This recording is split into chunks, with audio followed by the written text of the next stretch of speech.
Not yet.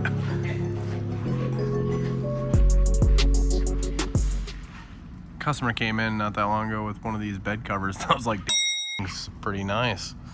I don't know if you guys ever seen those, but it's pretty cool. Rolls up all tight. Thing's bad. Yeah. There we go. Almost. I gotta learn how to use it better. There we go. Clipped in. Oh, jeez. It's a lot of work. Snug fit. Just like solid, but also soft. It rolls all the way up, so there's plenty of room. But dang! Looks good for 80,000 miles. So we just picked this up so that we could get another new enclosed trailer this year for the race car, for the green car. And I was like, man, I don't want to buy another new truck. They're so expensive. And I hate using a new truck because then you don't want to get it dirty or let people ride in or anything. So anyways, I shopped around for about a day and found this one, and it was a one owner one. Kind of good, it was taken care of pretty well. But then it was just really scratched for my likings. Like, people don't know how to take care of stuff, so Dick and I spent, mostly him, but I helped a little bit, but spent a bunch of time trying to bring it back to life, and it's like 1,000 times better. So at least when we go to the racetrack now, we won't look like a couple bums. But it's pretty cool though. It looks a lot nicer. It's way glossier. But yeah, you bring them in all these lights because we got, I don't know, something like 350,000 lumens right here in this bay. And man, you can see some stuff in here that you can't see outside. And you're like, damn it, this thing is way more scratched than I anticipated. But anyways, it's way better. Pretty excited. Trailer should be here in 4 or 5 weeks, maybe 6.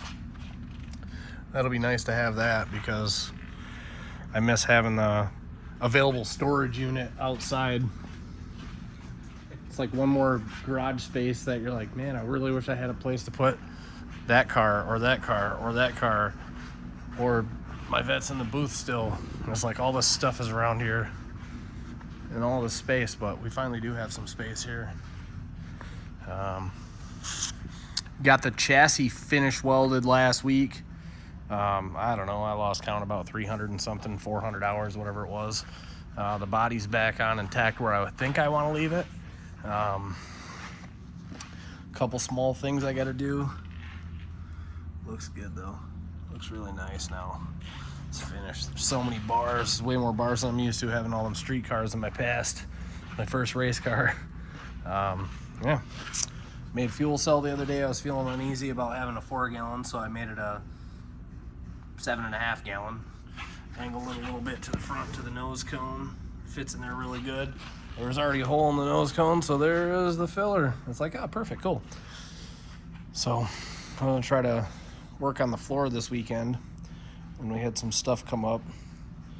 We had a little incident with a truck.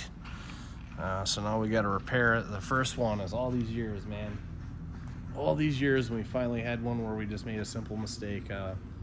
One of the guys put the head gaskets on backwards, so it was getting hot, and ended up melting a couple plugs, and it was no good. So I got to buy the guy a motor. But the amount of work that we turn out, I guess we're all human. We all make mistakes, kind of thing. Can't be too upset about it. We just got to get the guy a nice low mileage motor and get it fixed up and get it back to him as soon as possible. He was super cool about it. Given the circumstances, I would have been pissed off, but like I said, I mean, I guess I get it. Wasn't even part of the thing. Accidents happen. I guess in the last 5 or 6 years is the first time we've had a mistake like that. I can't be too upset. We've had a pretty good run. I guess that stuff's supposed to happen, I guess, in the kind of volume, but yeah, what do you do? Moving forward, it's just another couple weeks of work and 3 or 4 grand down the old drain. But anyways, on to more positive stuff. We'll get it fixed. Yeah. See, look at all those lights. It's so bright over here. It's like, pew, pew, wow. It's white. Anywho, just figured we'd make a couple little clips on it. We don't ever do anything on YouTube anymore because we're too busy. It's Sunday night right now at 7 o'clock at night, and we're here. I'm answering some questions and ordering some parts, and Dick's working on my truck, and it's like, man, we're getting her done though. It's what we do. Everybody So on Facebook says this is the dream. Like, yeah, having a shop this like is the dream. It's like get ready to give up every night and weekend you ever have again. Any spare moment. Yeah, spare time? Nah, you don't have spare time. You could have a shop like Northern Performance. Yeah, there's no spare time. Because when it's not customer stuff, it's your own stuff. And if it's not your own stuff, it's your homie's stuff. You And got it's like, videos, you got videos. We do a lot of stuff. A lot of work to make it happen. Oh, yeah, shoot. Forgot about this. New trans for the red truck is here. It's the best effing 60E ever. It's a level 7. I sold my other one to a friend and then picked it up. But here is the next bullet for the red truck. I don't know if we really discussed this yet, but picked up an LS7 block with a cracked sleeve, the old 7.0s. Sent it out and had a machine shop in Mount Pleasant do the sleeves in it. Picked up a dry sump tank off eBay. We're gonna put a 434 cubic inch 14:1 dry sump LS7 with Frankenstein F710s that I was originally had bought for the vet. I just decided I just can't tear the vet up that far. It's a little bit too nice of a car. I just don't really want to beat it up, and I don't want to do stuff to it that I can't take back. I'm putting those on there, you got to modify the master and the X-pipe and the header flanges and fly cut the pistons because I decked them and move the alternator. I don't want to get into all that. So I had them. It stemmed the idea to say, hey, we sold the 408 out of the red truck when we put it in the Fox, and then we took it out and sold to a friend. Why not build something? I was actually had a 6-liter that was put together, titanium intake valves and a really nice set of CNC ported heads. It was like 12.2 to 1. I was going to throw it in there because I had almost all the stuff here to put it together. And then I was like, Dick, if you can sell your LS1, we'll put the 6-liter in your truck. So he got rid of the LS1 in a couple of days, and we struck the deal. And he took the 6-liter, and I was like, well, I guess the red truck's sitting out for a while. And then before you know it, I was like, man, I got these heads sitting here. I better use them. Well, there you have it. 15 grand in, but this next one should be pretty baller. I really a nice set of like 10-degree 400 CFM cylinder heads. 6cc dome top, piston, titanium connecting rods. So yeah, it's gonna be factory rods in the LS7 and we're using. They're extremely nice. And dry sump and stuff. It's gonna be a unit.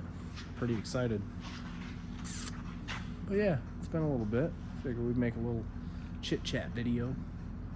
Walk through. We got stuff all over the place. We're gonna close this week, get that nice gentleman's truck fixed, and then we will clean the shop. We're actually gonna clean up Dick's bay some more. The floor's got a lot of compound and stuff kind of walked into it, and it's getting a little bit of weight on it. So we're actually gonna just kind of clean the floor really well. I got another 5 gallons or so of this black epoxy that I bought from Epoxy Coat. And another 5 gallons of that. We're gonna lay it down in this area just really thick.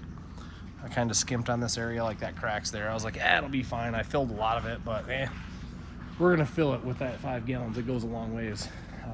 So we're gonna fill up all the cracks, and then I bought a bunch of clear coat. Go back over it with some clear and make that side really shiny and nice to clean. Found some industrial clear top coat on Home Depot's website, just in case you guys ever need some. That's what I used in the paint booth and in the dyno area. I used the stuff from Epoxy Coat on the main floor. It turned out good. I'd say it was probably equal quality. I went a little heavy on the traction compound on the floor, so if you lay on it, you're like, man, that's sharp. So hopefully it blends that, knocks that down a little bit more. It's been, 15 months since we did anything with it, so it's not too bad.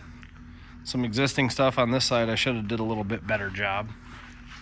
The other side, I did a lot better job grinding the floors, so it's held up really well. It's dirty because I just had the avalanche in here moving some stuff around. But yeah, I grinded this side a lot more flat and less cracks. I filled more cracks and stuff because of a 30-year-old building. But outside of being dirty, it's held up really well. A couple little marks from me dragging stuff across it, but not bad for a year and a quarter of engines in and out and dropping tools on the floor and banging stuff around and dragging stuff and all that good jazz. But yeah, we'll find a spot to put this 11-minute clip. I'll hurry up and get out of here. Find a spot to put this bad boy. Throw some other cool stuff on it here soon. But take it easy, guys. Have a good night.